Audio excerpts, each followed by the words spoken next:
भारत माता की, भारत माता की। आज यहाँ पे उपस्थित एसएम पब्लिक स्कूल में हम लोग 26 जनवरी के इस पावन पर्व पे उपस्थित हुए हैं।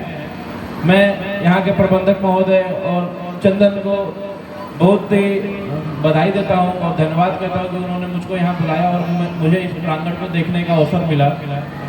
और सभी अध्यापक लोगों का हृदय से आभार और तारीफ करता हूँ कि इतना अच्छा कार्यक्रम वो लोग कर रहे हैं। और बच्चे और उनके अभिभावक को प्रणाम करता हूँ जो लोग यहाँ उपस्थित हैं।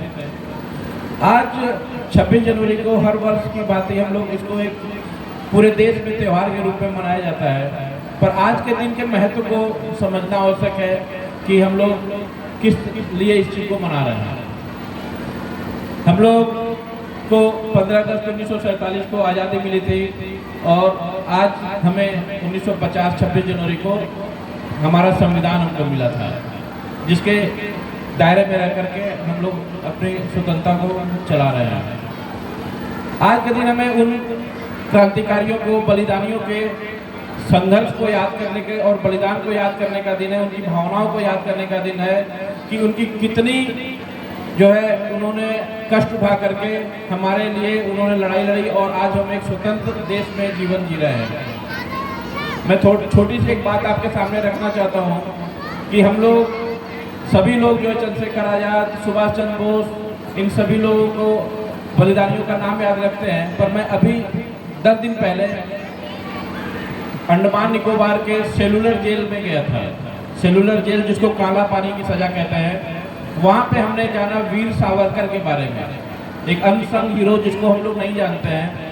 हमने वहाँ पे जाकर के महसूस किया आज की आज़ादी के लिए हमारे पूर्वजों के साथ कितनी प्रताड़ना की गई थी, कितनी ज़्यादा उनको शोषण किया गया था और कितना ज़्यादा कष्ट उन लोगों ने उठाया था आज के लिए। और उनकी दृढ़ निश्चयता की तारीफ करनी चाहिए कि वो इतने प्रताड़ना के बाद भी टूटे नहीं और इस आज़ादी की लड़ाई को लड़ते रहे। उनकी वहाँ पे काला पानी की सज़ा में जब किसी बलिदानी की, किसी स्वतंत्रता सेनानी की मृत्यु हो जाती थी तो उसकी बॉडी, डेड बॉडी को भी उनके परिवार को नहीं दिया जाता था, उनको वहीं समुद्र में डाल दिया जाता था। वीर सावरकर जी को 50 साल की सज़ा दी गई थी और वो पहले व्यक्ति थे जिन्होंने हिंदू राष्ट्र की मांग की थी और अंग्रेजों के खिलाफ उन्होंने आवाज़ उठाई थी। तो हमें उनके बलिदान को याद करना चाहिए और हमें यह भी सोचना चाहिए कि आज के दिन की क्यों ऐसा हुआ, क्या ऐसा हुआ कि सोने की चिड़िया कहे जाने वाले भारत देश को 100 साल या 200 साल की अंग्रेजों की गुलामी करनी पड़ी। बाहरी आक्रमणकारियों से ज़्यादा हमारी अंदरूनी लड़ाई कारण बनती है हमारे हार का।